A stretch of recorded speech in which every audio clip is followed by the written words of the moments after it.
Start. सभापति जी, आपकी इजाज़त से मुझे बोलने का मौका मिला है, इसके लिए धन्यवाद।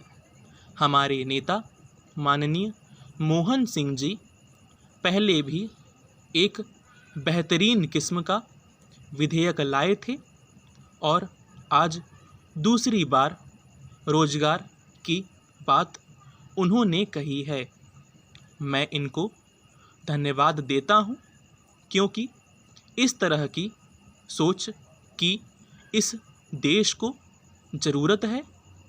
आज देश का शिक्षित नौजवान चिंतित है, परेशान है, नशे में लिप्त है, तो उसका मूल कारण उसकी बेरोजगारी है। जो आदमी रोजगार में लगा होता है उसका ध्यान रोजगार के अलावा कहीं नहीं जाता है, लेकिन अगर नौजवान बेरोजगार हो तो वह जल्दी भटक जाता है और वैसा ही आज बेरोजगार नौजवानों के साथ हो रहा है। आज़ादी के 61 वर्षों में हमने बहुत सी प्लानिंग की, स्कीमें बनाई और बहुत सारे नाम उन स्कीमों को दिए। उन योजनाओं से लगता है कि हम बेरोजगारों को रोजगार देने जा रहे हैं, लेकिन ऐसा लगता है जैसे मुंगेरी लाल के सपनों में सब सोच रहे हैं और बेरोजगारों की असली मुश्किल को कोई नहीं समझ रहा है। मैंने उस दिन भी कहा था कि हमारा जो एजुकेशनल सिस्टम है वह ठीक नहीं है। एक नौजवान बच्चा मेरे स्टेट का दिल्ली में काम करने आया, उसके पास पूरी डिग्रियां हैं, होशियार बच्चा है। महोदय, उस नौजवान ने कहा कि मैं डिप्रेशन में चला गया था। मैंने उससे पूछा कि तुम ऐसा क्यों कह रहे हो?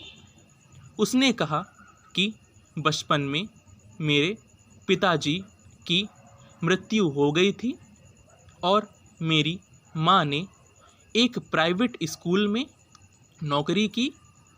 उस स्कूल में हम दोनों भाइयों की आधी फीस थी। हमारी माँ ने बहुत मुश्किल से हम दोनों भाइयों को पढ़ाया। आज जब मैं नौकरी के लिए अपनी डिग्रियां लेकर जाता हूं, तो मुझसे कहा जाता है कि क्या किसी की सिफारिश लाए हो? मैंने कहा कि मेरे पास सिर्फ डिग्रियां हैं। पैरा, हमारा देश बहुत बड़ा देश है। हमारे देश की जनसंख्या 1 अरब से भी ज़्यादा है। इस जनसंख्या में सरकारी आंकड़ों के अनुसार लगभग 4 करोड़ लोग बेरोजगार हैं।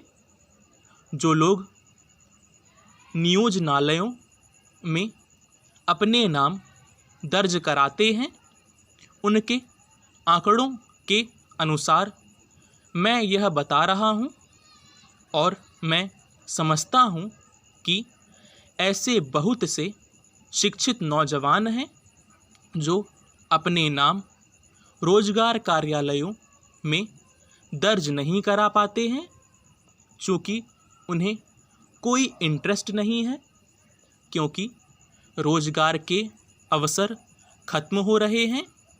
रोजगार मिलेंगे ही नहीं, इसलिए दफ्तरों में जाकर अपना नाम दर्ज कराने से क्या फ़ायदा है।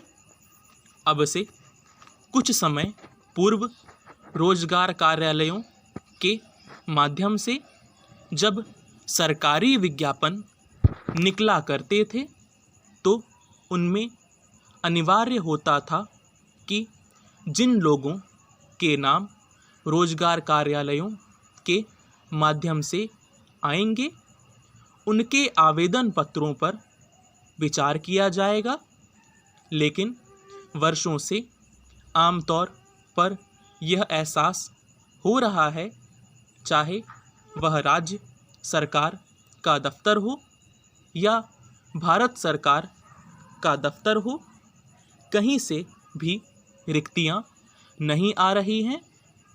जब हम रिक्तियों की बात करते हैं तो जब से नई आर्थिक नीति आई है तब से हमारे जैसे गरीब देश के लिए एक बड़ी समस्या पैदा हो गई है। स्टॉप।